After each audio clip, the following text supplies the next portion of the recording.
So 5.4, it's kind of a review of what we did before with like some word problems thrown in, but conceptually, it's not really anything new. So just a reminder, the first fundamental theorem of calculus states that if f is continuous on any interval ab, and big F is the integral of small x, then the integral from a to b of f of x dx is given by big F of b, which is the integral minus f of a. Okay, and then we also have a refresher about the integral power rule, that if you have x to the n dx, state the integral of that. It's x to the n plus 1 over n plus 1 plus c. Okay, so let's get to some examples. First, we want to find this integral. Notice that this is an indefinite integral. The difference between an indefinite and a definite integral is that for an indefinite integral, we don't have limits of integration, whereas with a definite integral, we do have limits of integration. So for the indefinite integral, we just want to find a general formula and not an exact value. So the first thing we're going to do is we're going to distribute the x minus 4 times x plus 2, because this is a multiplication problem, and in order of operations, multiplication needs to be done before we can do anything else. So if you distribute this, we get x squared minus 2x minus 8. So this part here is x squared minus 2x minus 8. Now the x to the third goes to the numerator, because anytime you differentiate or integrate, anything on the denominator needs to be moved to the numerator. So we have 4x to the negative third plus x squared minus 2x minus 8. From here, we just apply the power rule of integrals, which is the integral of x to the n dx is equal to x to the n plus 1 over n plus 1. I don't know why it's not working. Okay, sorry. I'll just write it over here, x to the n plus 1 over n plus 1. So according to that, in the first case, our n value is negative 3. So we have negative 3 plus 1 over negative 3 plus 1. Then it's 2 plus 1 over 2 plus 1. The exponent here is a 1. So we have 1 plus 1 over 1 plus 1. And then if you have a constant, we just add an x to it. So if you simplify this, we get 4x to the negative second over negative 2, which is negative 2 over x squared. Remember, at the end, the negative exponents go back to the denominator. And then we have x to the third over 3. And then you have minus 2x squared over 2, but the 2's cross out, so we have x squared, and then we have negative 8x and a plus c.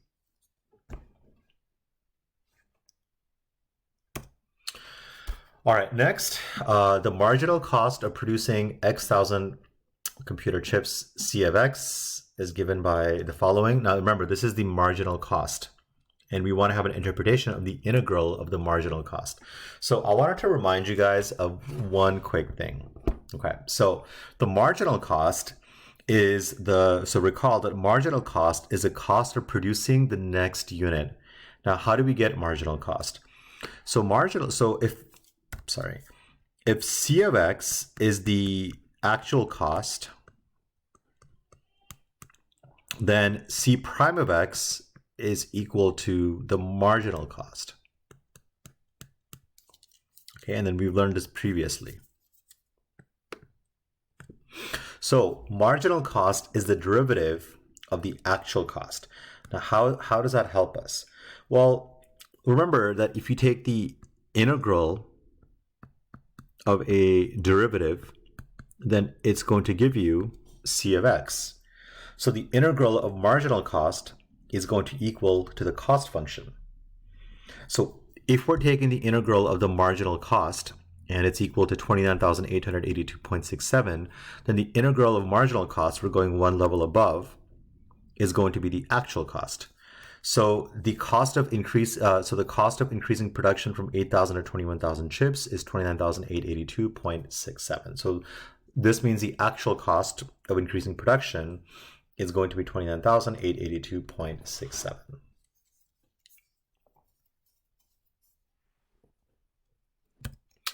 Okay, now next we're going to talk about velocity and acceleration. So I'm going to give you guys a quick recap that if s of t is going to be the position function, that's where something is at any given time.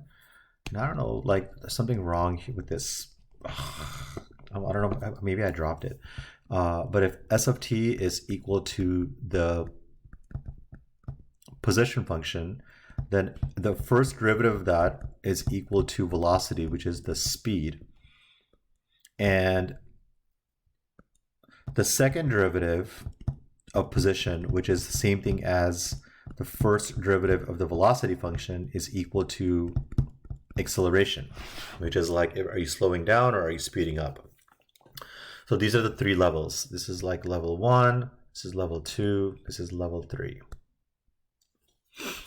So if we're given the acceleration of an object by the function a of t equals to 3 sine of t, and the initial velocity is negative 2 meters per second, answer each question below, rounding your answers to 4 decimal places. So remember, velocity is, acceleration is the first derivative of velocity. So we know that a of t, the acceleration, is going to be the first derivative of velocity. So if we take the integral of acceleration, we'll take the integral of the first derivative of velocity, and that'll just give you actual velocity.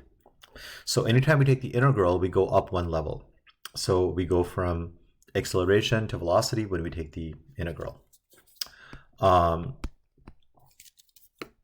So velocity is going to be the integral of acceleration, which is going to be the integral of 3 sine of t dt. Now, in 5.3, I gave you a list of all the trig integrals, and the integral of sine is going to be negative cosine. So the 3 is a constant, so we have the 3.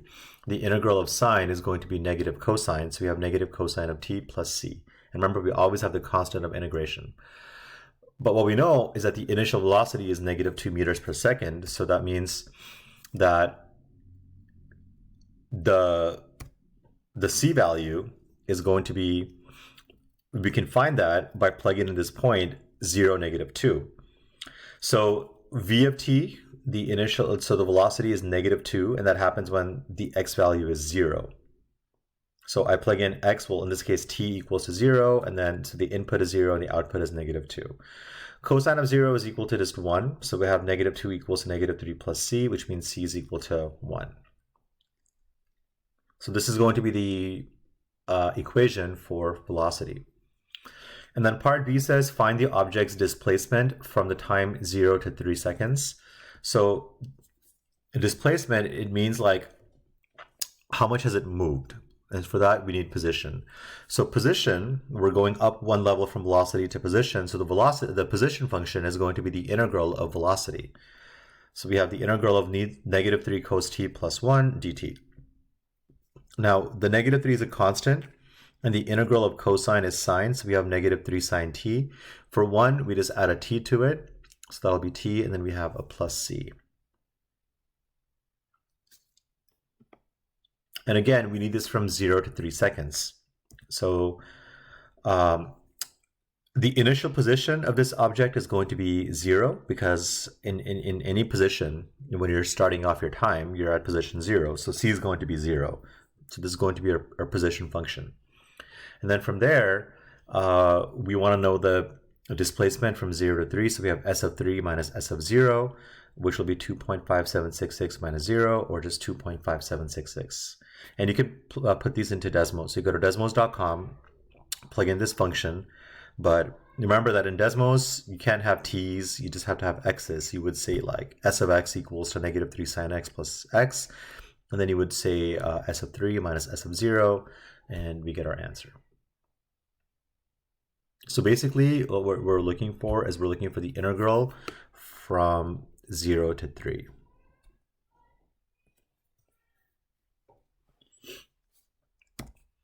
All right, next it says the marginal cost of printing a book is given by 0.013 per page, or p is the number of pages in a book. A 550-page book has a 1997 production cost. We want to find the cost function c of p. Okay, so the cost function is going to be the integral of marginal cost. So if the marginal cost is given by 0.013 per page, so where p is the number of pages in a book, then the cost function is going to be the integral of that. Okay, so the cost function is going to be 0.013p plus c.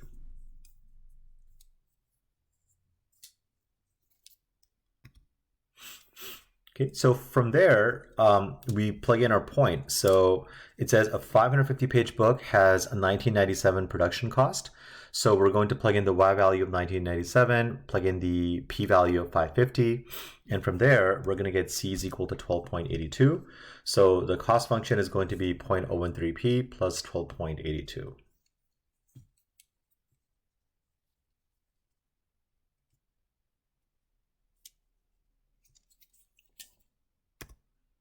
All right, and that's it. Short and sweet lesson.